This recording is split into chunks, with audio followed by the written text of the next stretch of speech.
આંતરરાષ્ટ્રીય મહિલા દિનની ઉજવણી નિમિત્તે કેપીએસ કોલેજના ઉપક્રમે નિહાલબેન ગઢવીના અધ્યક્ષસ્થાને મીડિયા, મ્યુઝિક અને મેડિસિન ક્ષેત્રમાં નોંધપાત્ર યોગદાન આપનારી મહિલાઓનો સન્માન સમારોહ યોજાયો હતો.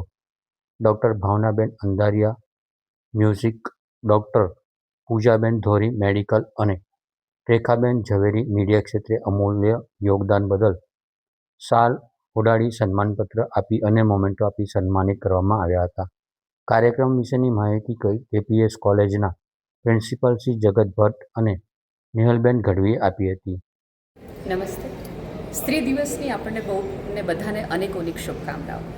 2-3 પ્રકારની વાયકાઓ અત્યારે આ 21મી સદીમાં ચાલે છે. કોઈક એવું કહે છે વિમેન્સ ડેની જરૂર નથી, બધા જ દિવસો સ્ત્રીઓના છે. એક વર્ગ એવો છે કે હવે બધું ઇક્વલ છે, સ્ત્રી પુરુષ બંનેના દિવસો છે. પણ ભારત છે એ 3 સ્તરે જીવતું આવ્યું છે. એક ગ્રામ્ય સ્તરે, શહેરી સ્તરે અને એક ઉચ્ચ સ્તરે. ઉચ્ચ સ્તરે ચોક્કસ જરૂર નથી, ત્યાં બધા જ દિવસો સરખા છે. મધ્યમ વર્ગમાં હજી પણ પૂછીને પાણી ભરાય છે.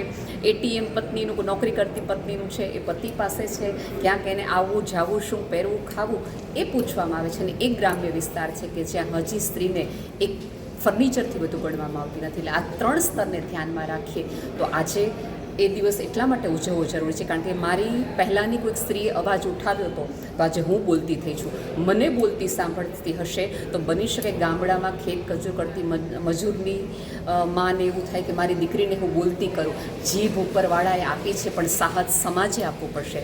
અને આ દિવસે હું આ જગતના તમામ પુરુષોનો આભાર એટલા માટે માનું છું કે જેણે સ્ત્રીને અવાજ છે એવું કીધું, જેણે સ્ત્રીને એવું કીધું કે તારી પાસે આકાશ છે, એવું કીધું કે તારી પાસે પાંખો છે. અને દરેક પુરુષોને હું વંદન એટલા માટે પણ કરું છું કે જેણે અમને સાથે ચાલવાની પરમિશન આપી. એવું મારે નથી કહેવું, પણ સાથે ચાલવા માટે જગ્યા દેખાડી કે આ તમારી જગ્યા છે કે જે ક્યારેક અમે લઈ લીધેલી છે. એ પુરુષોને પણ વંદન કરું છું અને સ્ત્રીઓને પણ સમજ આપવાનો એક પ્રયાસ કરું છું કે તમને મદદ કરતો કે તમારી સાથે ચાલતો પુરુષ તમારી માટે તમારો સામાન ઉપાડવા માટેનું મજૂર નથી, પણ તમારો સાથ આપવા માટે, ક્યાંક તમને તરસ લાગે તો પાણી આપવા માટે, જ્યાં તમને તડકો લાગે ત્યાં છાંયો આપવા માટે છે. એવી સમજ એ સ્તરની સ્ત્રીઓને પણ આપવા માગું છું.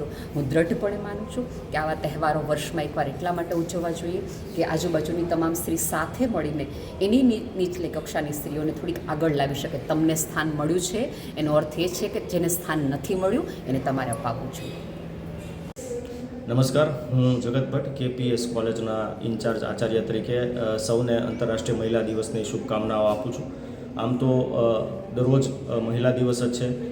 આપણે વિવિધ પ્રકારથી એમનો જેટલો આભાર માનવો જોઈએ એટલો ઓછો છે. આપણા કામવાળા બહેનથી લઈ અને આપણે જેમની સાથે કામ કરીએ છીએ એવા તમામ સ્તરના લોકો આમાં આવી જાય છે. કેપીએસ સંસ્થા હંમેશા એવું વિચારતી હોય છે કે કંઈક ને કંઈક નવું કરીએ અને એના ભાગરૂપે એનએસએસ યુનિટ અને કેપીએસ કોલેજ દ્વારા આ વર્ષે મેડિકલ ક્ષેત્ર, મ્યુઝિક ક્ષેત્ર અને મીડિયા ક્ષેત્ર એમ 3 મહિલાનું સન્માન કરવાનો અમને તક મળી છે. અને નેહલબેન જેવા વક્તાનો સમય અમને પ્રાપ્ત થયો છે. તો આ એક સુભગ સમન્વય રચાણો છે. એમાં આપ સૌ પણ સહભાગી થજો. અમે ટૂંક સમયમાં આની રીલ અને વિડીયો પણ લિંક પણ આપણને શેર કરશું. ફરી એકવાર સૌનો ખૂબ ખૂબ આભાર અને સૌને આંતરરાષ્ટ્રીય મહિલા દિવસની શુભકામનાઓ.